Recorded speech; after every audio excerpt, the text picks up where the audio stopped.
Hello and welcome to the 156th episode of the Filmmakers Podcast. This is a podcast where we talk filmmaking from indie film to studio films and everything in between. How to get them made, how to make them, and how to try not to F it up, in our very, very humble opinion. I am Giles Alderson, a writer, director and producer, and I'm delighted to be welcomed on the show, live from his house. It is the incredible producer, Robbie McCain. Hello. I'm welcoming you, am I? That's interesting. Yes, into your house. Okay, lovely. Welcome. How are you, Robbie? You all right? I'm very well, yeah. Yeah, staying safe in these kind of crazy, difficult times. But yeah. I know, we have to. Let's get back to that. Let's talk about this week's guest, first of all, which is Lorcan Finnegan. Yeah. He's a director and just all-round great guy. You managed to sit down and have a lovely chat with him. Tell us about this week's episode coming up. I did, yeah. And this is an interview we did back last year, actually, because we managed to catch his film Vivarium at the London Film Festival. Yes, because it stars Imogen Poots, Jesse Eisenberg. Yeah, absolutely. Wow, and what it's a a kind cast. of Black Mirror sort of social sci-fi. Yeah, it's a real mind bender, and it's out now, I believe, on on-demand platforms, so you can check it out. So he went from shorts, then he made a feature film called Without Name, and then he went straight into making Vivarium with his big, huge talent. I mean, what a leap, right? Does he do you go into details with him? We do, yeah. We cover his sort of path from shorts to like his first feature to Vivarium, and talk about how his style developed and how he kind of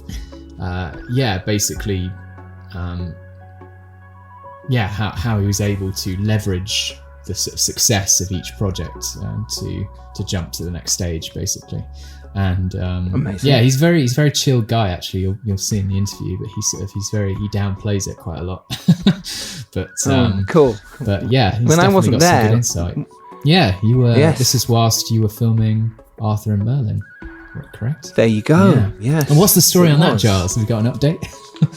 Yes, I have. We have. Thank you, Robbie, for asking. We have literally just pretty much handed it in. So this time tomorrow, which is technically today, because when you're listening to it, we'll have handed in Arthur and Merlin Knights of Camelot to signature and to film mode. And how exciting is that? So just last couple of days been scrambling, getting everything together. Jeet and Lucinda have been brilliant, getting all that tidied up, and with our amazing post-production team, and we've finished, wrapped it all up now, and it will be out in July, apparently, if all goes to plan. Amazing. Hey, things are changing all the time right now, which is scary. Speaking of which, the Make Your Film event, which didn't happen last week, obviously because of the coronavirus, but what myself and Dom and Robbie have decided to do is do an online summit for you, a Make Your Film online summit. How exciting is that? It's pretty exciting, Giles. The format may have changed, but the caliber of the guests is the same. And this is not putting it in the way of like our events. As soon as we can all get back out there, we are going to do that, and hopefully some of these guests will join us there as well. But it is next Monday, or this Monday, the 6th of April. We are going to be in April very soon. So come join us. It's online. So anyone around the world listening to this, and anyone who sees it anywhere, obviously if you're not listening to this, then that doesn't make any sense.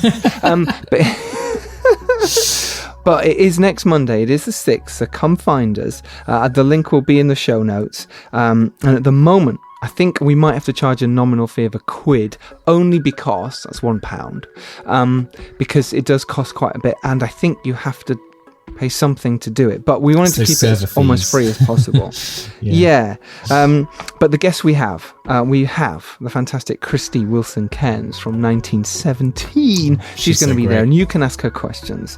You can put questions in a little box, and then we pick out the best ones, or you all guys upvote them.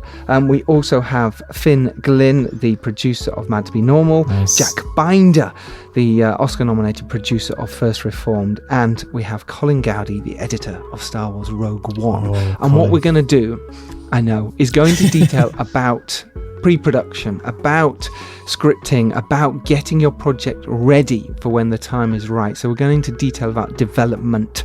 So if you have a project that is in development, which everyone does, I imagine, then come join us. Like I say, links in the show notes. It's going to be great. That's next Monday, the 6th. be all over Twitter as well. So just click the link, come join us. It's going to be ace. Yeah, do fun. Not miss out right. on that. And you don't even have to leave your house. It's great. I know, even better, because you can't anyway. You're not allowed, and you shouldn't. There you go. Unless you're going for a jog or taking the dog for a walk. Have you heard Mark Strong's voiceover for it? No, I haven't. I love it. You know, all the government adverts saying, "Do not leave your home." That's Mark Strong. That's our man. That's our boy.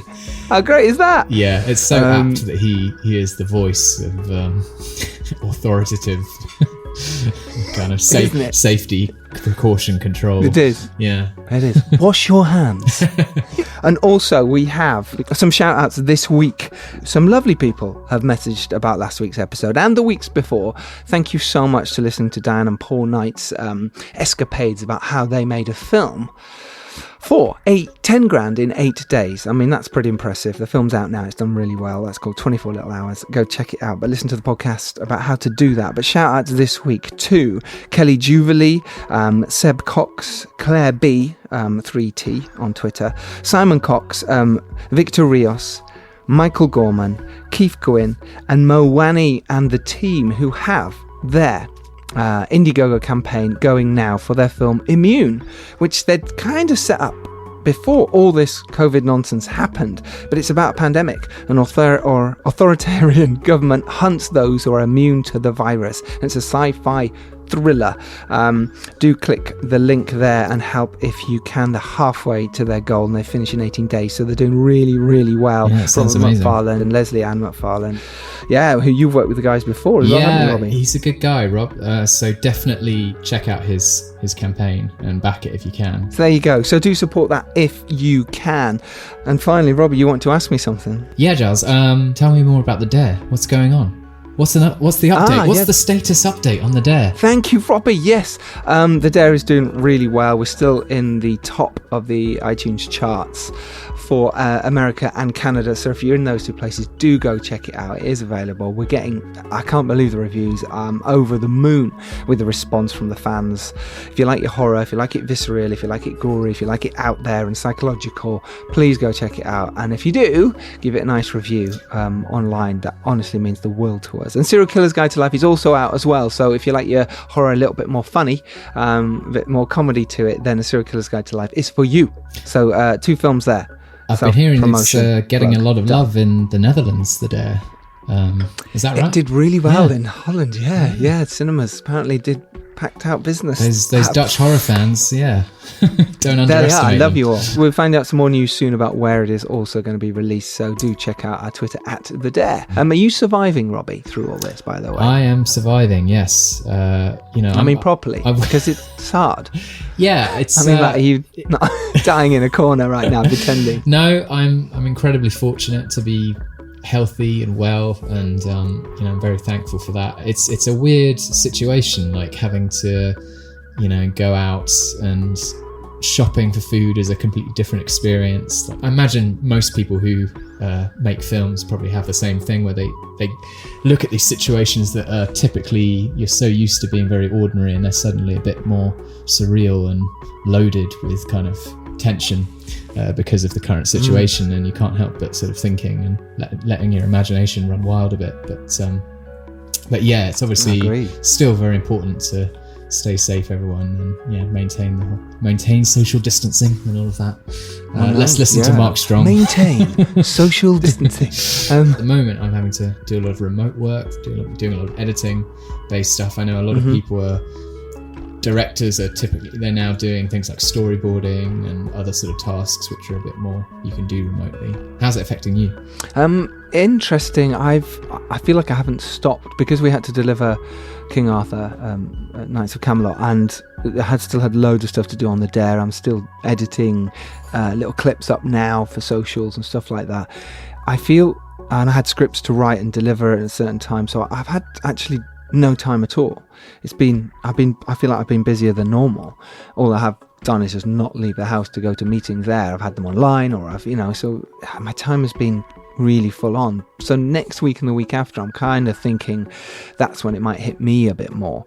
But I found that, especially with scripting and all that sort of stuff, a lot of people are just cracking on. They're sort of going, well, I'm going to use this time wisely, and I'm going to create my packs and my mood reels Absolutely. and get the script properly tight and do your budgets and all that. So when the time comes, when you can go out there, you're ready. And that's, I suppose, what the Make Your Film Online Summit will be about, is making sure you're ready for those moments. But that's what I'm doing.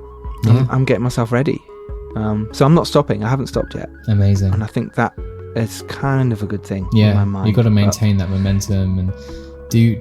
This is it's almost like in some ways, obviously if you're well and healthy and you're working inside, it's in some ways it's a gift, because you're now forced to be able to do some of these things like writing or developing that script you always wanted to, or developing some of those concepts you wanted to, maybe doing some work, submitting things, entering competitions, all of that kind of thing, supporting other people's crowdfunding campaigns, all of this stuff where you may be too busy in your ordinary work pattern to do, you can now do. So I would treat it as a gift almost, even though it's obviously I think we have to. That's the best thing you can do if you're still working under these conditions. Absolutely. Yeah, and that's great advice. So, shall we get to it? Let's do it, This episode. Without further ado. Lorcan Finnegan. Yeah. My interview with Mr. This is Lorcan Finnegan, director of Vivarium. I'm delighted to be joined by Lorcan Finnegan. How are you doing? Good, thanks. How's it going? Yeah, all right. What have you been up to today? Doing press for Vivarium. I got in from Sitges. We were screening there the other day, so we just flew in from Barcelona late last night. The flight was delayed, so literally just got up and started doing press again. Awesome. And of course, we're in the middle of the London Film Festival. Have you had a chance to actually see anything? No, literally just got in late last night and started doing press this morning. And I'm leaving to go to Busan in Korea tomorrow morning at around like a horrible time. I think we have to get up at about 5 or something. That sounds pretty awesome. So getting up really early or going to Busan. What festival is that for? It's a South Korean festival. It's kind of like it's kind of the Asian Cannes, basically. It's like the biggest festival in Asia. Yeah. So it's our Asian premiere. And you're not going to be getting a train to Busan, are you? Unfortunately not, actually. I'd love to. That would be cool. Fan of the zombie film. Yeah, I know. Yeah. It got us an interconnecting flight from Seoul down to Busan. It's only an hour or something, but a train would have actually been awesome. You could have relived the movie. Yeah. That's good. Awesome. Well, today we're going to talk about Vivarium, your new film.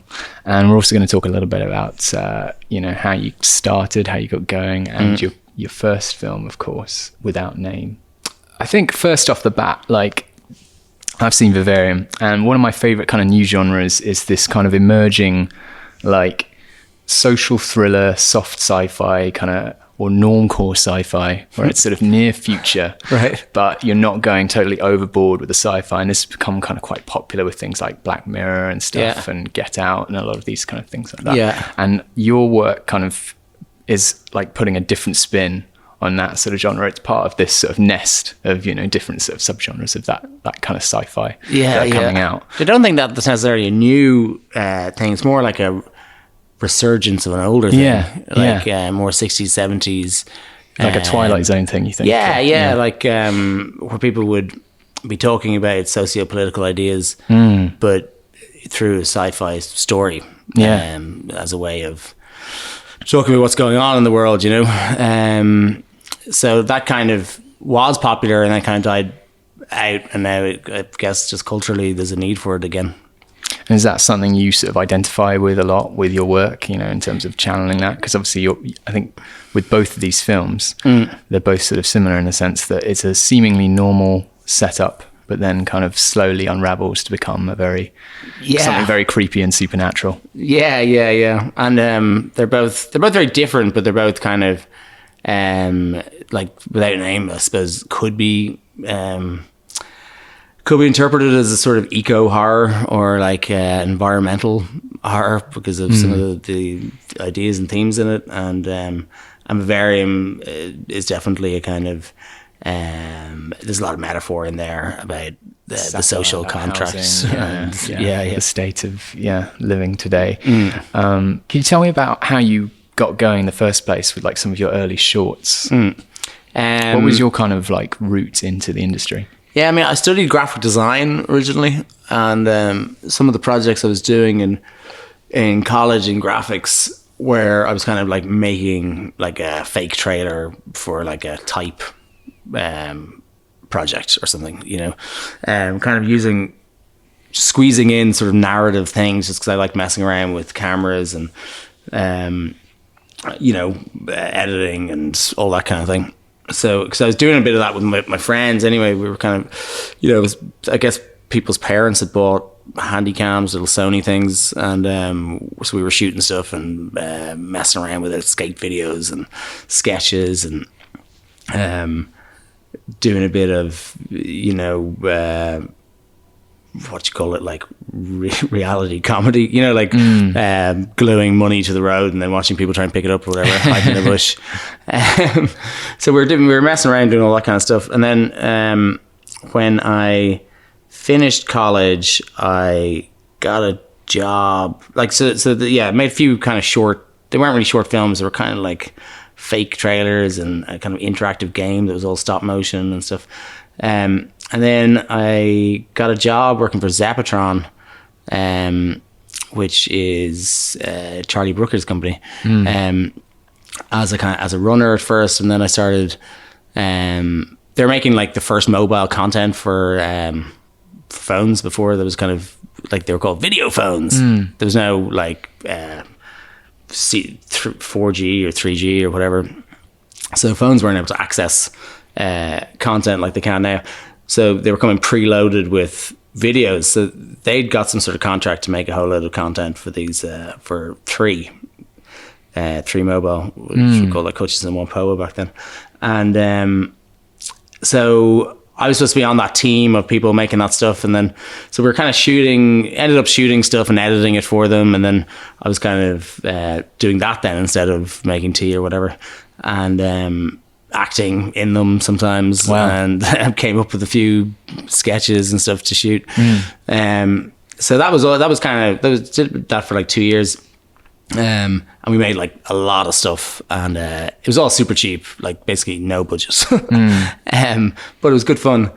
And while working there, actually, I borrowed a camera and like a PD-150 Sony and shot a sketch show with my friends called The Lovely Show. And it ended up being like about 18 minutes long, a kind of pilot. Because we were big into sketch comedy at the time. Yeah. And kind of absurdist sketch stuff and surrealism. And Charlie Brooker's Screenwipe is full of that, definitely. If you were yeah. I don't know if it was all that influenced by the stuff that we were doing in there. I mean, he was making Nathan Barley at the time. Okay. And I got to be in that as an extra as well, which is awesome. Kind of cool. One of the Hoxton kind of crowd No, it's actually, I think I was a lamp at a party. Okay. But I mean, that was a big train and fast show and all that kind of stuff was on, you know. So made that, and it kind of sent that around a few places, and it was way too weird for Irish TV because I'd moved back to Dublin at that stage. So I produced a TV show called Wonder Screen. I guess I was just into short format stuff at the time. Sketches are kind of like short films in a way. And so my wife and I produced this series for TV called Wonder Screen. It was like a collection of short films and animations from all around the world, sort of packaged into episodic things. I think there's like 13 episodes. And that was cool. I saw like millions of short films from all over the world. And got to pick them and all that kind of stuff and license them. And so I think I was like, obviously at the time thinking I really want to make a short film, like one of these, like that got distribution and all that kind of thing. So I wrote 3 short scripts and sent them into, they're called Screen Ireland now, but it was the Irish Film Board. And they picked one of them. And I made that. It was called Changes. It's about like 2 caterpillars that are in love, and then they turn into chrysalises beside each other. They're like, "Oh, see you soon." They kiss each other, and then when they hatch out as butterflies. The girl thinks she's just completely changed. She's turned to a bitch. And she tells the guy that he looks stupid. The wings look ridiculous on him and the colours and everything. And she flies off and she gets eaten by a frog. But so it was like an animated short film almost. Yeah. Yeah. It was a nice little thing. It was a mixture of live action and animation. And illustrations and stuff. It was good fun. So already you're kind of dabbling in this story mixed, mode, which it was very kind of mixed media kind of stuff. Yeah, out of necessity really, because I wanted to tell the story, and I didn't study animation, so I kind of had to learn how to animate that stuff. So it was a mixture. There was some stop motion. There was like After Effects kind of stuff, and 3D cameras moving through space, and scanned all these drawings and separated them out into the space. So it was good fun.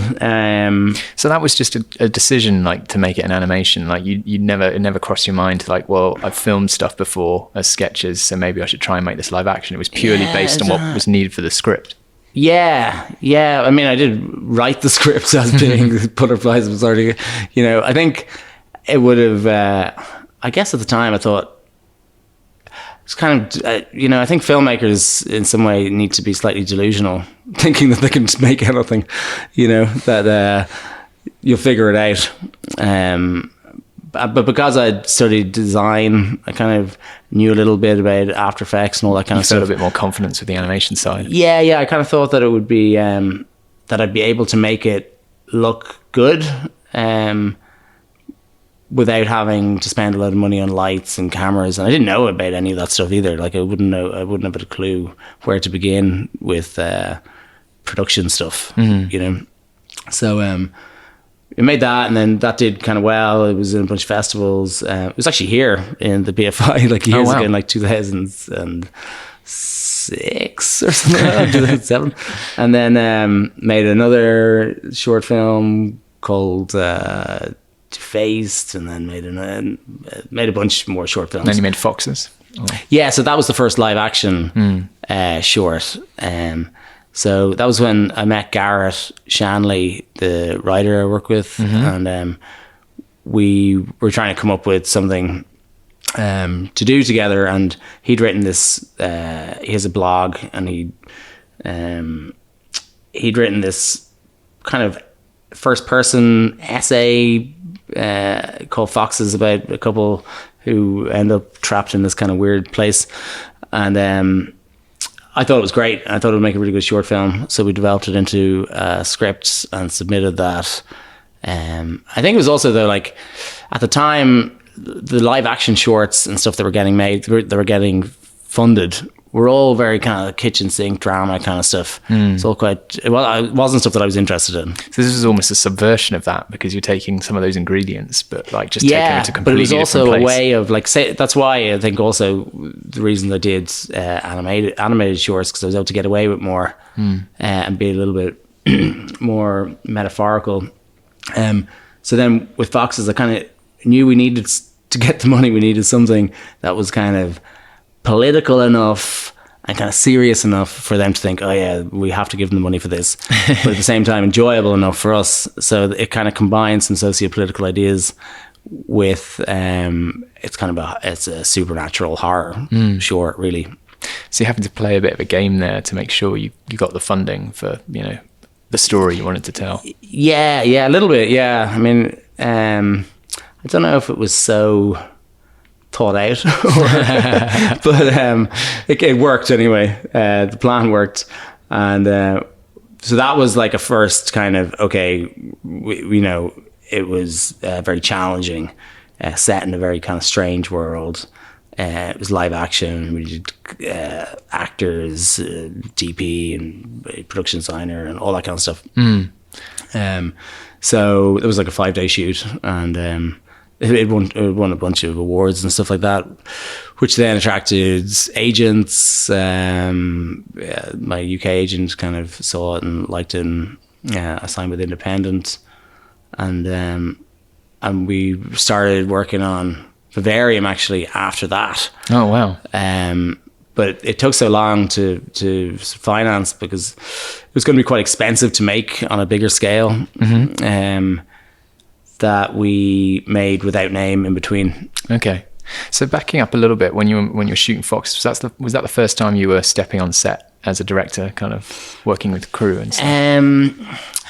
I'd started making some ads before then that were a mix of live action and animation. So like we had hired DP and lights and had a few people helping us with stuff. Right. So you had a bit of experience with that already. A bit, yeah, but it was definitely a kind of, whoa, look at all the people, on set. Like there's all like the money. 35 people or something, yeah.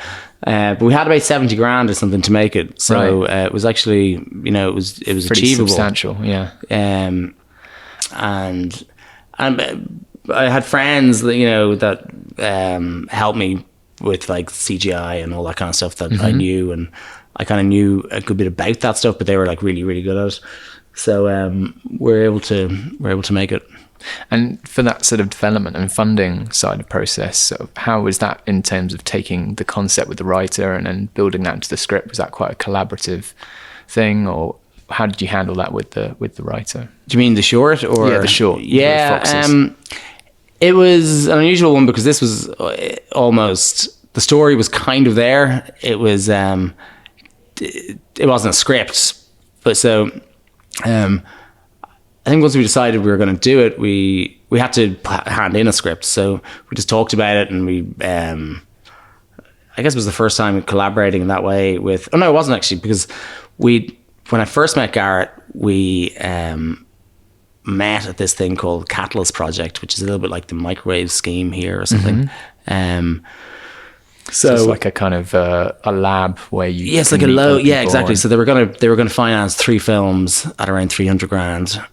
And they had 500 applicants or whatever, and you all had to kind of do a week long a week of seminars and stuff, talks, and producers talking about how you do low budget stuff, and a bit like iFeatures over here. Yeah, okay, iFeatures, right. So that was in 2007, I think, and we met. He posted a thing on the forum saying he was looking for a director, and I said I was looking for a writer, and I think we had to list the kind of stuff we were into, and we were both into kind of the same stuff. It's like a Lonely Hearts ad or something, and we met up. Oh, I think then also coincidentally we were sitting beside each other and we were slagging whoever was talking, thinking it was ridiculous, and then we realized we were the people who said we'd meet, and we got on, but we wrote, we came up with a story for that. I had this idea about a doppelganger, who became, it was a story of a programmer, a recluse programmer. It's kind of a bit ridiculous now, but well, it could still be good. Who invented a Second Life type world, and he created a character for himself that was everything that he isn't. In his in Second Life, because at the time Second Life was kind of a thing people were talking about. Sure. And his digital self started appearing in his real life and sort of stealing his life away. Right. So kind of like a Tyler Durden type situation. Kind of, yeah, but it was more of a comedy. Okay. And the place is called Utopia. It was before the TV show. But these people were like utopians.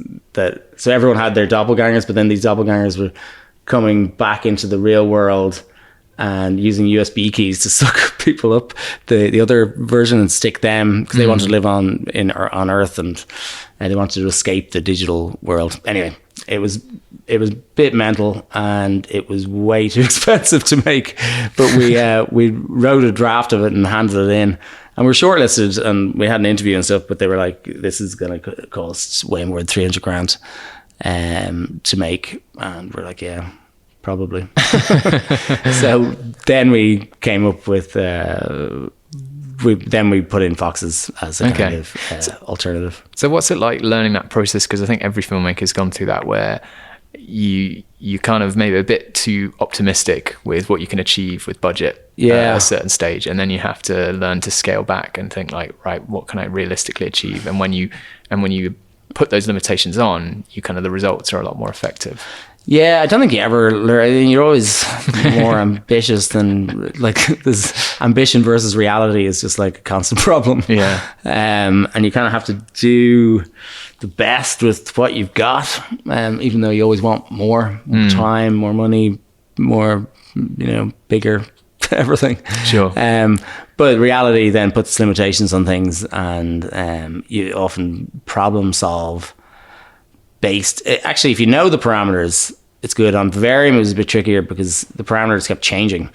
Like the budget was bigger, and then it got smaller, and then we got some money from somewhere else. And then somebody dropped out a week before shooting, and our 7-week production schedule turned into 5.5 weeks. And so I was going to say, I don't think I've ever seen that many studio logos on the front of a film. Yeah. Of Vivarium. Yeah, I know. Yeah, It's quite a few. Yeah, big time. So that must have been. We'll get into that in a bit. I Yeah, imagine, but like so you're kind of like, okay, then we got this whole scene that was supposed to have this many setups, but now I have to do the scene in like one shot or 2 shots or whatever.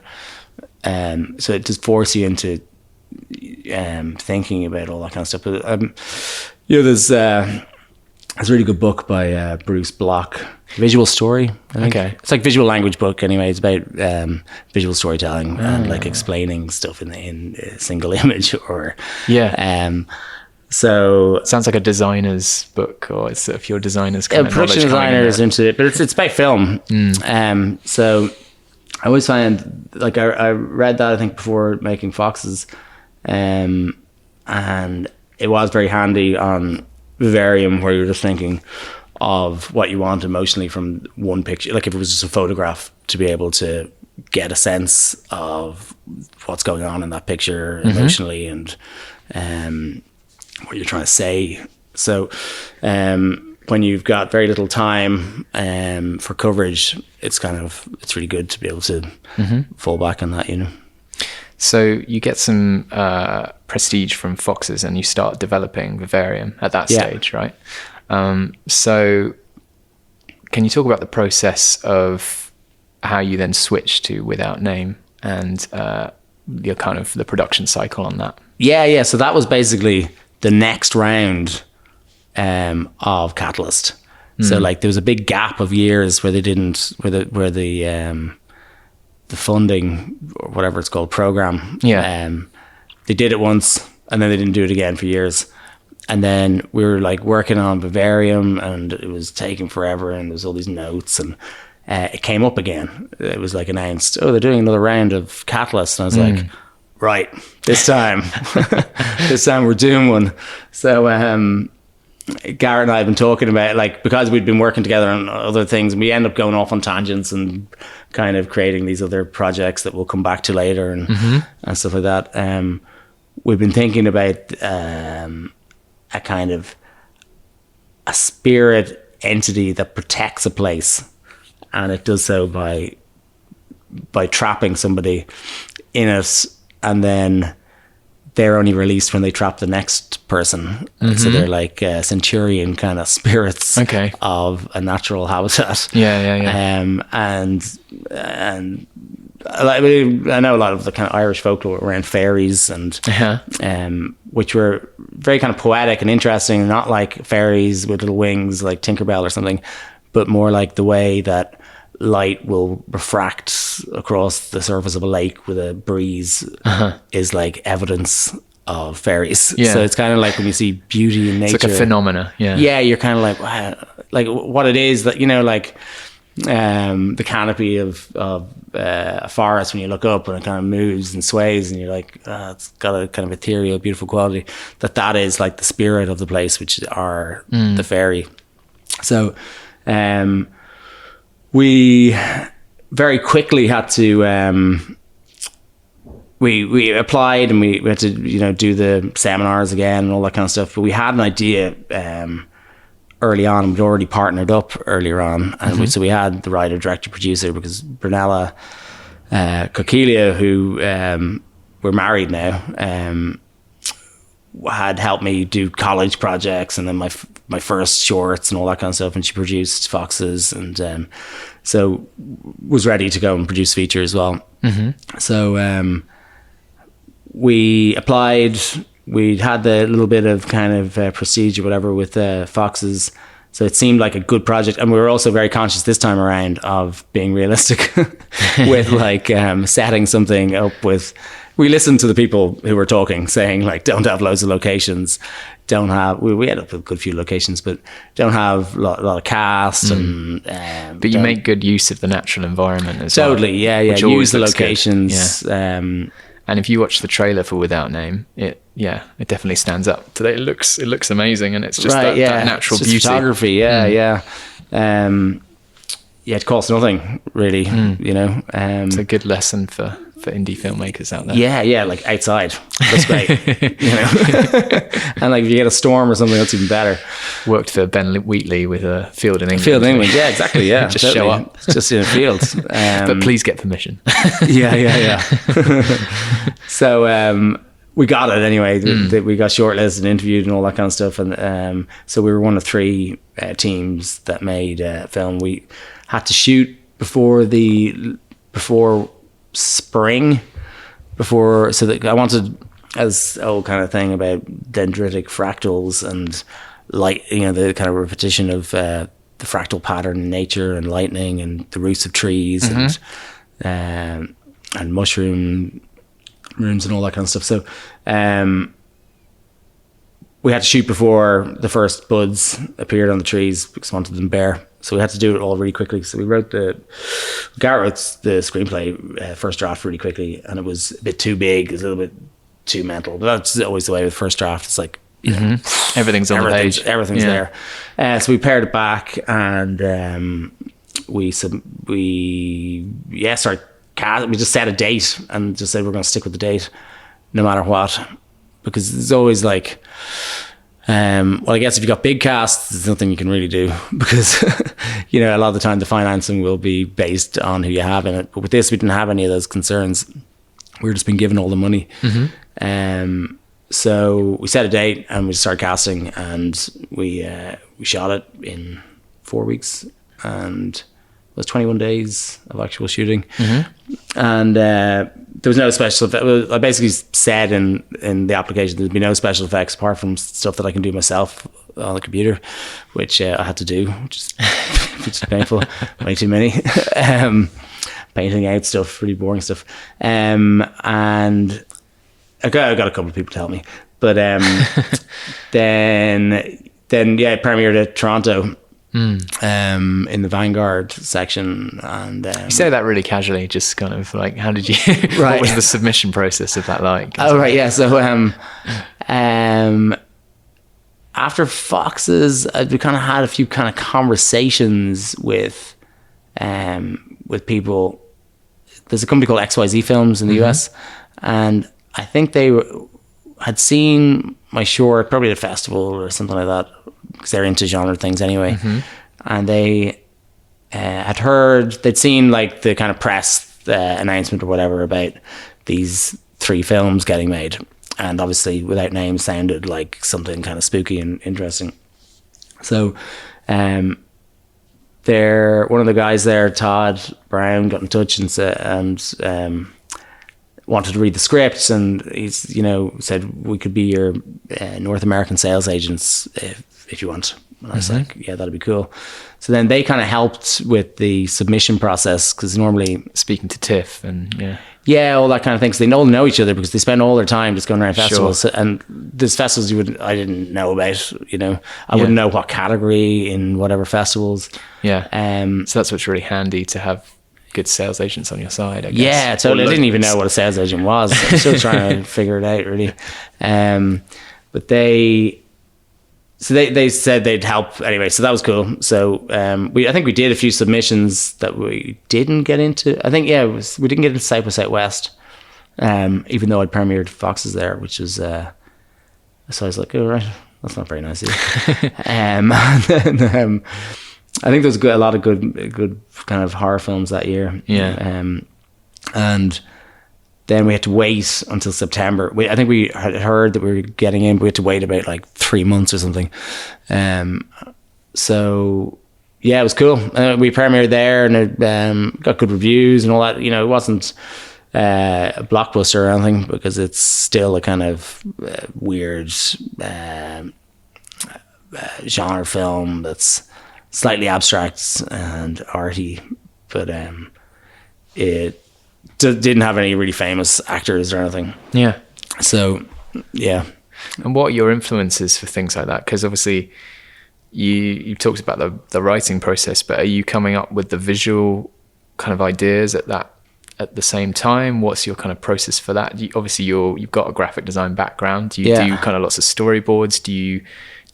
How do you kind of create that visual side of it?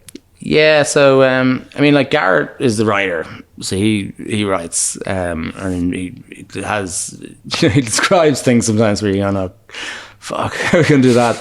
Like, thinking without name or something like a cathedral of light or something like that, and you're like, right. But thanks, Garrett. How am I gonna do that? Yeah. So, but yeah, I like a visual challenge. I do. Yeah, I storyboarded without name, based on the locations, to try and find the locations, because so you work off the locations. Yeah, especially somewhere. It was the same with Foxes, because it was location was really important to it. And then you go out and take photos, and then you use those as the draw basis. Take pictures and figure it out based on the script where everything could be, and maybe change the script based on something you found that could work. And is that just for the locations, or do you take people out to do the blocking there, like as a kind of previs version of that? Or? I mean, if you had that'd be a bit of a luxury to have the actors and all that kind of stuff. Not necessarily actors, but Yeah. Well, I brought my brother when we did some tests. I put him in like a Zentai jumpsuit, the full morph suit. It's kind of luminous green, and the forest we shot in is kind of grayish, to see if we could like pull a key from it and create this kind of void of blackness for this kind of shadow figure that appears there. And he ran around the place and just kept falling over because he couldn't see anything, crashing into trees and stuff. So it didn't work anyway. We ended up using felt because it has no reflections. But on both of those things, and maybe that's also because of design background and then going into animation, where you have to create the environment for the story to take place within, especially if it's a strange story. So you're very much used to having to create the world and create the world first, totally, and then create the action that's going on. So Foxes was a location that had to be very specific, and then on Without Name, it was a very specific type of location as well. And that was very atmospheric kind of place. And then on Vivarium, it was a place that it didn't exist, so we had to make it entirely. A bit more like going back to making, doing something animated. So we had to I did look at a lot of locations, but none of them were right, really. It would need too much work. You need to close it off, and you like in the script, it said, there's no wind, there's no rain, the clouds are all the same, the sun kind of hangs and looks a bit fake. It's always kind of low. It's quite twilighty, and I think we referenced Empire of Light by Rennie Magritte, painting. So there's very specific look for the place they're trying to achieve, and the only real way to do that was to build a set.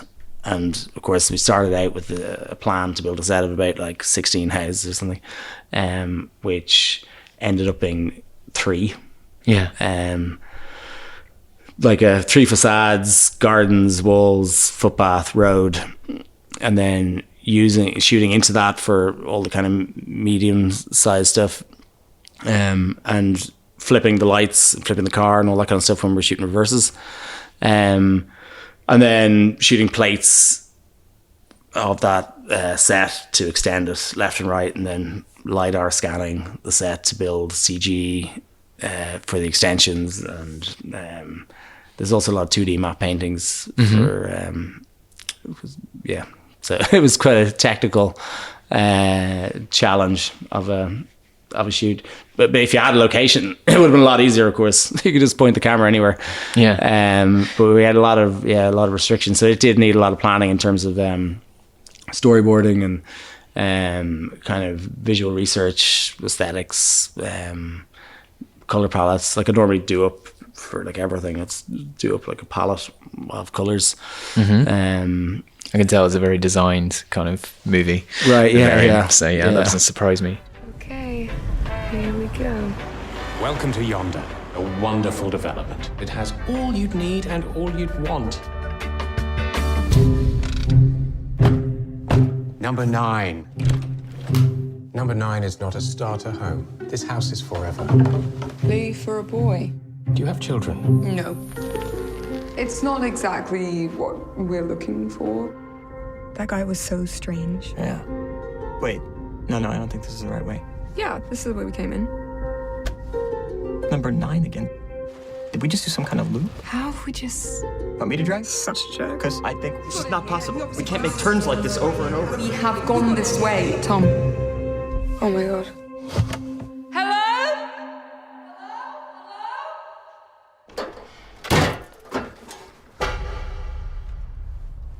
Hello? What's happening?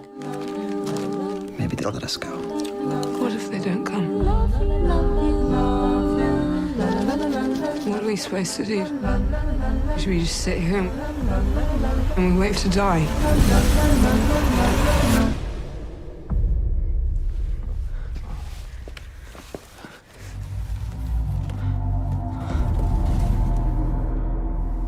It's a boy. Give a little time for the child within you. Don't be afraid to be young and free. Run to the locks and throw away the keys and All we wanted and run you. was a home.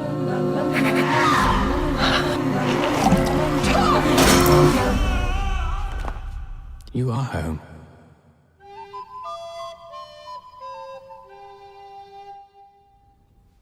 You creepy little mutant.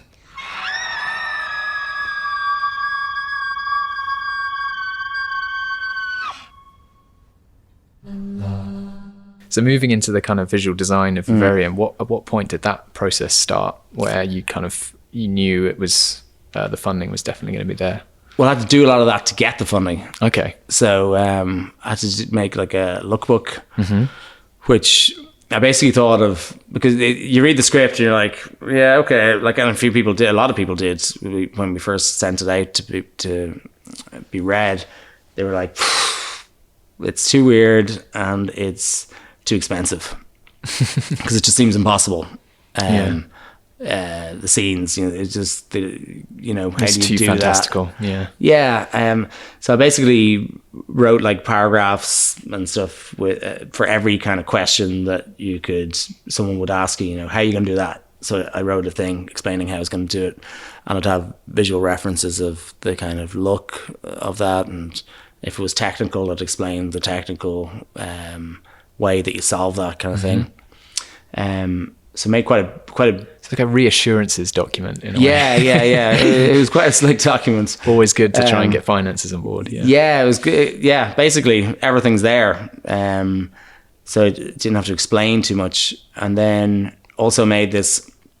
Well, we got some development from Film 4, and I think I did like a smallish book and the script. So how do you? So just going back to that booklet process, how do you balance the containing enough of that sort of reassurance information with not making it too weighty a document that people who are reading it through are going to go, I'm getting bored of this. I'm not going to finance this. I think I've learned how to do that maybe from pitching and directing TV commercials, where you write a treatment. Yeah. So you just try and be concise and just say what you want to say in a small paragraph. And also have it beautifully designed by a graphic designer, so it looks like something you want to look at. Yeah. Like we basically made a few copies of the finished one. We hardbound and made it like a coffee table book. Yeah. Which I don't know if that was a good idea or not, because most people just wanted a PDF. It's probably a nice finish though, when you've got people in person. Yeah, exactly. So how long was this actual booklet? How many pages? It was probably about like could have been like 50 pages or something. Okay. Maybe. Yeah. So it'd have to be people who are serious about funding it. But it's not like a 50-page book that you have to Yeah. read. You kind of flick through it, and like some pages didn't have any very text at all. sparse, and that's where and again some your had a design little explanation. skills come into play. Yeah. So it was. So Film 4 gave us some money then to do like a test, like a proof of concept-y type thing. So made like a full kind of environment test, fully CG, with a camera kind of going through the place, and put in the sky the way I kind of wanted it, and the houses and the color of them and all that kind of stuff, so that we could show that it was possible. That it wasn't going to look shit. And the design ended up changing a bit for the better, I think. Less CG-ish and all that kind of stuff. But so we had that test, a kind of set, a little kind of set thing where like I had a CG showing the three, or like parts of this is set. This is CG. A test to show this how is what the we're going to build, and this is what we're going to add on and post, and the action would take place here, kind of thing. And to show that the compositing would work perfectly with that. Well, this one was more like, so there was the environment test that was kind of like almost photoreal, and then this other thing was just like blocks, saying like the blue blocks are set, the green blocks are so more VFX. just a blueprint, just for people to go like, oh right, okay, got it. So we had those 2 videos that made like a private link on Vimeo or something, and the book and the script, and that's kind of what went out then to the various people.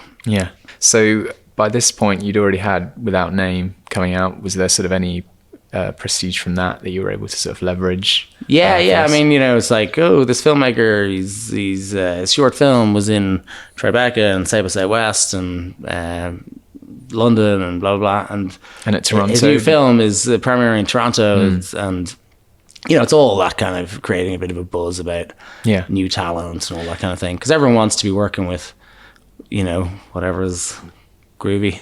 But these were applications you were sort of making here in the UK, that were Film 4 the first people to come on board with that funding? Or so well, there's first of all the Screen Ireland paid for the development of the screenplay. So like the very first process was writing an application for script development, which we got. It's like 15 grand or 16 grand or something like that to write like first draft script development thing. And that was still whilst you were making Without Name, or?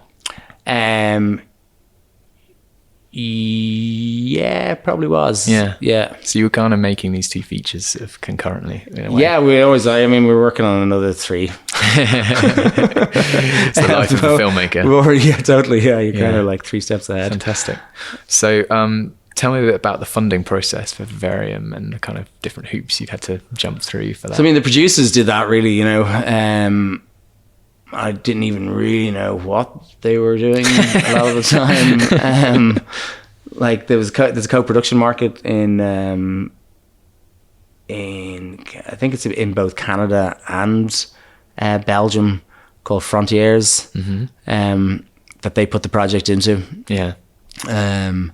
And it was selected like a co-production market. So then the Danish and Belgian co-producers came on. Fracas, who made Raw. Yeah. So they came on from the Belgian side. With this kind of there's like the self-funding approach to making films, and the Euro kind of co-production model is getting a little bit of free money from all these different pots, subsidies, and then shooting in countries with really high tax credits. Exactly. You get like 40% high tax relief. And so that's why Belgium is so popular, really. I mean, the people are lovely, of course, but it's the tax breaks.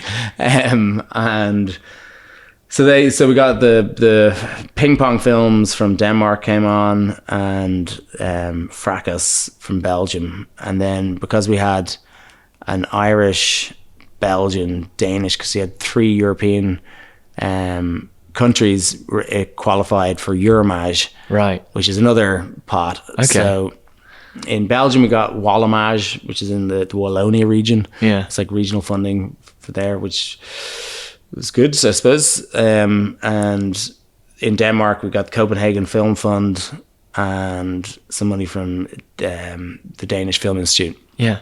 And in Ireland, gave us the most was Screen Ireland. Yeah. So then Euromage came in for a chunk as well. And I think that was it. And then the XYZ were selling it. We're going to do sales on it because I already had a relationship with them and they'd read it. And, you know, so they pre-sold to certain territories like I think Germany and France and places like that. So there's the pre-sales also went into the budget. I think that's pretty much it. And then over here, is it Vertigo handling the UK release? Or Vertigo, yes. Yeah. Over there. Fantastic. Yeah, they came, they bought it like at Cannes or after Cannes or something like that. So, and how much did you find you had to be clued in on all of that stuff to decide with the funding, or and how much was it you working with other collaborators and key collaborators? Both, because I just like to know what's going on. In general, it's interesting as well how these things get made. So I really didn't have a clue, you know, because we only without name. It was just very simple. It was like, here's money. We'll see you when you finish the film, you know? Yeah. So this was much trickier. But they weren't, there's nobody annoying us about changing things. Yeah. Which is good, script-wise. No one trying to censor the film. No, but the casting, like there was a whole new thing when it came to casting that I didn't realize about the, you know, actor valuation and all that kind of stuff, that like you'd have a list of actors you like and they'd be like, no, maybe, no, yes, no. And it's like, oh, that list suddenly got very short. Because different actors are worth different sort of values in different territories. Yeah. And they have the same thing of like people hyping them up, like, oh, they're in a movie that's about to come out and it's going to be, you know, it's going to be in Cannes and they're going to be so hot, and then it comes out and it's not good, and do you know what I mean? And but they're all trying to play off hype. So that was all eye opener. So how did you come to casting Jesse and Imogen? So Jesse or Imogen, it was always kind of like get Gemma first, and then we'll go from there. So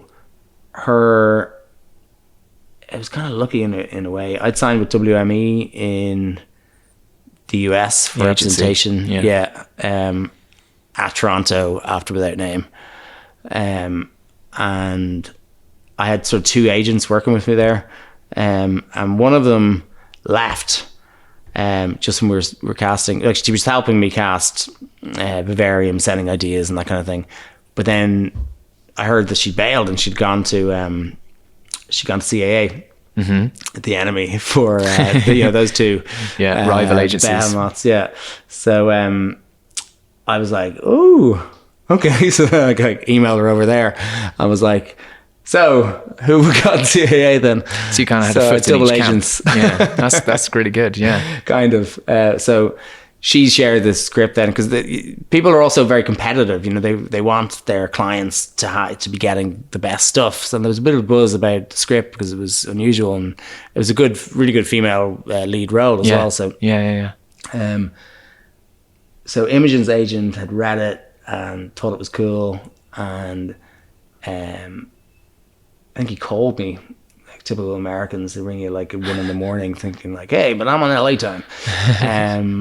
And we set up a meeting anyway in London, and I met her and we got on really well. We just talked about art and books and photography and all that kind of stuff for, I don't know, a couple of hours. Not really talking about the script so much. And then I offered her the part because, you know, she wanted to check out that I wasn't crazy or something. And, you know, that's kind of why they want to meet. Just make sure that you're not going to be too weird. Just weird enough. And she'd seen my short film as well, Foxes, and she liked it. And so She came on board, and then I met up with her a couple of weeks later, and we started talking about who we'd cast as the guy. And she suggested Jesse, and I was like, you know, I was kind of just trying not to think too much about who the guy would be, because it would have to be based off who the girl would be first, in terms of the side, you know, how they'd fit together. So I was like, yeah, God, Jesse Eisenberg, that's really interesting. So I quickly called the producers, because there's a whole kind of sign-off process, you know, where the sales company have to say yes, and the financiers have to say yes, and to the cast before you can put in official kind of offers, before it gets contract and all that kind of stuff. Yeah. So I quickly called them and said, Jesse Eisenberg, I presume he totally works? And they were like, yes, he totally works. And I was like, okay, cool. So I went back in to Imogen and said, yes, let's do it. So she literally fired off the script on her phone to Jesse, right? Because they knew each other. Okay. And he read it in like only a couple of days. He got back saying he really liked it and wants to meet. Yeah, he's famously very diligent, isn't he? Right. Yeah. And so we met in New York, and we got on really well. He reads a lot of scripts, and he thinks most of them are terrible. Of course. And he'd seen he'd seen bad versions of something like Vivarium, but they're all like really on the nose and less abstract and stuff, or metaphorical or allegorical. And so he loved it and wanted to do it, and fantastic. Then we did it. Yeah. That's great. And then you talked a bit about the visual design. Obviously the film has a really specific kind of sense of color and framing and stuff. And was that sort of with you from the start? This kind of, you know, you knew that you wanted everything to be this kind of eerie pale green color. People coming out of the screening, I heard saying, I never want to see the color green. I'm interested in color theory and the effects of color, like psychological effects of color on people in cinema and all that kind of thing. Because it's not just because green is, I quite like the color green. It can be a very healthy color. Exactly. But this is a sickly green. It's kind of that slightly weird minty line colored green. And I mean, I think like in nature you see green as like verdant, and it kind of makes you feel like chlorophyll. Things are good. But when you remove nature entirely, and shift the hue a little bit, it's also the color of like poison. It has a very kind of toxic quality to it, a little bit like the Wizard of Oz as well, and actually that was kind of in my mind, I think, a little bit with the yellow clay in the garden, and the green, but so when I did that CG environment test, I was playing around with the colors before doing it, and I kind of really liked that tone of green, because it's kind of sickly, and it's kind of the color of like a corpse or like toxic waste or poison or something. At the same time, it kind of is chirpy in a kind of wrong way. You know, when you look at it, it's not like I didn't want it to be all gloomy, you know, or grey or something like most horror films, but to be presented as being chirpy and nice, but the reality being horrible, a little bit like the way, like thematically, the way these places are sold to you. They try and make it as friendly and nice as possible, but then the reality is pretty grim. So and then also the way the light bounces from that color onto the actor's skin creates this kind of slightly sickly skin tone. So of course, that's why they use green for green screens, because it's like the most removed from human skin. So it's kind of an interesting point there as well. So getting into like the themes of the film, obviously it's got that great kind of social, slightly satirical edge. It kind of reminded me of like a J.G. Ballard book, like The Concrete Island or High Rise, or one of these books where it's satire and kind of social urban architecture and stuff like that, where you get these sprawls of identical houses that look the same, especially with these new builds.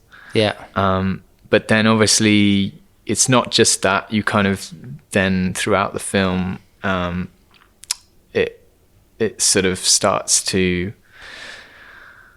really get underneath the character's skin, and it starts to actually change them. And their roles that they've sort of set out for themselves. The environment sort of has an impact on them psychologically and their relationship and everything. So was that like always part of the approach for this film, or I mean, it was in the scripts. That, you know, at the beginning, you know, getting them in there was always quite tricky, even from a technical point of view. Getting them in there and stuck there, and then the middle is always about the relationship, you know. Because it happens quite quickly. Like when I was going, I was expecting it to be much more drawn out, but you find that, you know, they're in and they quickly realize they're stuck, and then the rest of the film takes place. I think in we the also kind of learned that about just getting into, because I think on Without Name we'd shot like additional stuff and ended up chopping it out. You know, you just want to get into the story. So that's something you'd learned from your first feature, I guess. Where just trying what's necessary and what isn't necessary. And we ended, like, before shooting, we took out about 50. I think it was like 54 scenes or something from Vivarium. Wow. Like literally the week before shooting. Wow. Because the schedule changed. And there were, you know, small scenes, you know, in a script, it might be like someone's in the garden, and then it says exterior garden, then interior hall, then interior staircase, and they walk in and sit down on interior bedroom. And that requires 4 camera setups, whereas you could just go have them walk out in the garden, walk towards the front door, and then walk into the bedroom door. You know, and sit down, and you've lost 2 scenes. So it was things like that throughout the film, just like chop. And when you have these changes happening on something you've worked on for, you know, several years, how do you kind of stay dedicated in that kind of situation and like stay kind of fixed on the goal? Focus, that's the without getting too precious about like, oh, it's ruined now, whatever, you know. You just have to try your best. Keep going. Blinkers on. That was the delusional kind of thing I was saying as well. You have to keep on believing that it's going to be okay. But also I think trust in the process, that, like, you know, films are so there's such a process to them, with the pre-production planning, the shooting, all the nightmares that happen, and then the edit where you're kind of remaking the whole thing again. So it all kind of, the film will be something at the end of it. So you have to trust that it'll and I think in some ways when you're making a film, it kind of reveals itself to you, because you imagine things in a much more abstract, intangible sort of way, but then as you get people involved and you're shooting it, it kind of starts forming. We're also edited both Without Name and Vivarium while shooting. Right. So we're able to sort of see scenes so was that together. Sort of in the evenings of each shoot or the weekends? What was the editor, the rushes were getting sent, like we shot all the exteriors in Belgium and all the interiors in Ireland. So while shooting, the rushes were being sent back on drives to the editor, who was back in Dublin just doing assemblies. And the set of Yonder itself, is that an exterior set, like outside the houses in the street? Is that an exterior or interior set? Interior. Right, okay. An exterior built interior. In a warehouse in Belgium. So it's fully Truman Show then. So I wanted all the light to be very artificial as well. So no, well, it definitely succeeds in that. It gives you that kind of claustrophobic feeling. Fantastic. Any sort of advice for maybe filmmakers who are at that point where, say, they've made a short and they want to jump to a feature? Yes, they go and do it. I think a lot of people, I mean, maybe it's for good or bad, I don't really know, but like, I think a lot of people have such high self-regard or something that they are afraid to go and make their first film in case it turns out to not be that good, and that can kind of stifle them in a way, or that they think it needs to be a really big film and they need loads of money for it, so they can't do a smaller film, that they only like doing films that's going to cost like 20 million or something like that. Yeah. I know a good few people like that, and it holds them back for so long. But like, I think you should just go and make it, and then make another one. Yeah, you know, if you're a filmmaker, you know, just try to make films, and don't worry about it too much, because we're all going to be dead soon anyway. That's a truly Vivarium-like outlook. Lorcan, thank you so much. Where can people follow you online, or can they? Oh yeah, it's Lorcan Finnegan, all one word, on Instagram and Twitter and Vimeo and stuff like that. Fantastic. And anything else you're working on? You mentioned you're working on 3 other things at the moment. A new project called Nocebo, which is, I think the new draft was reading it like 2 days ago, is I think it's pretty much ready. Awesome. It's about is that a similar sort of genre, or? Yeah, it's a supernatural revenge thriller about fast fashion and the exploitation of the East by the West, with a fashion designer and a Filipino witch. Wow, sounds great. Can't wait for that. And some spontaneous combustion. And then another one called Goliath, which is sort of dystopian, near future, dark fable. It's like a reimagining of the David and Goliath story, but it's about creating monsters to start wars and steal natural resources. Yeah, amazing. So, are you sending your CV to Jordan Peele for the new Twilight Zone show? Right, yeah. I actually haven't seen any of the new ones yet. I've heard mixed reports. Yeah. But yeah, I wouldn't mind. Yeah, Twilight Zone's guest great. Director, I could see that. Yeah. Definitely. Awesome. Well, thank you so much again for joining us. Pleasure. Yeah, no worries.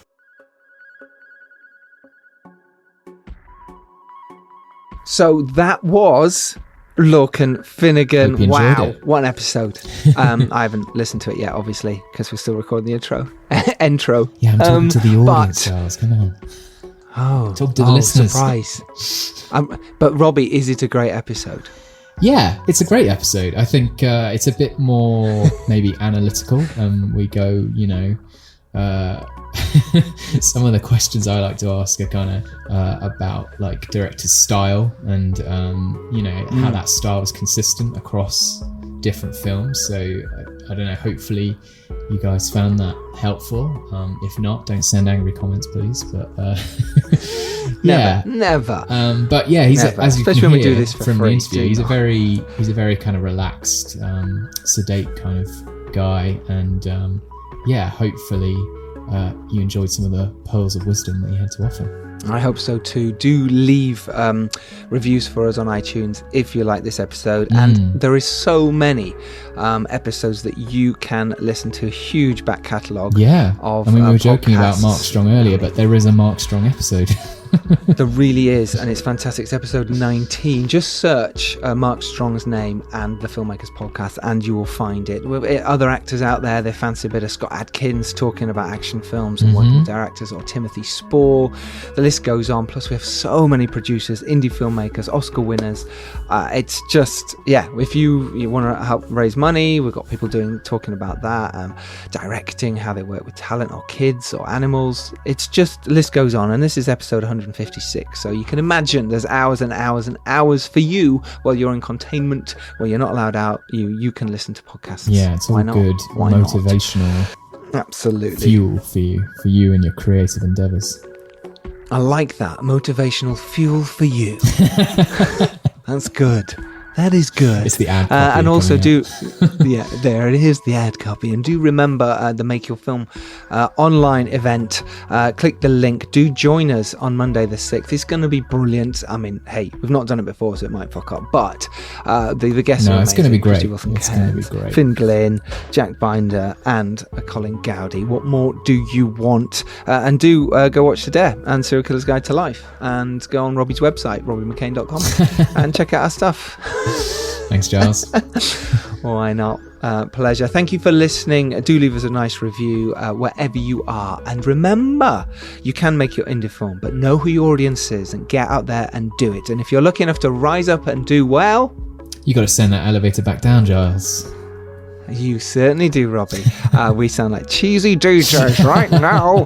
Cheesy. Yeah. Okay, until next Tuesday, where I think I might put up the Make Your Film event as a podcast.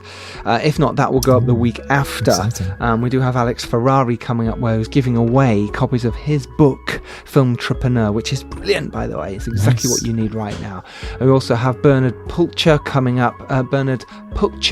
Coming up as well, and some other amazing guests lined up.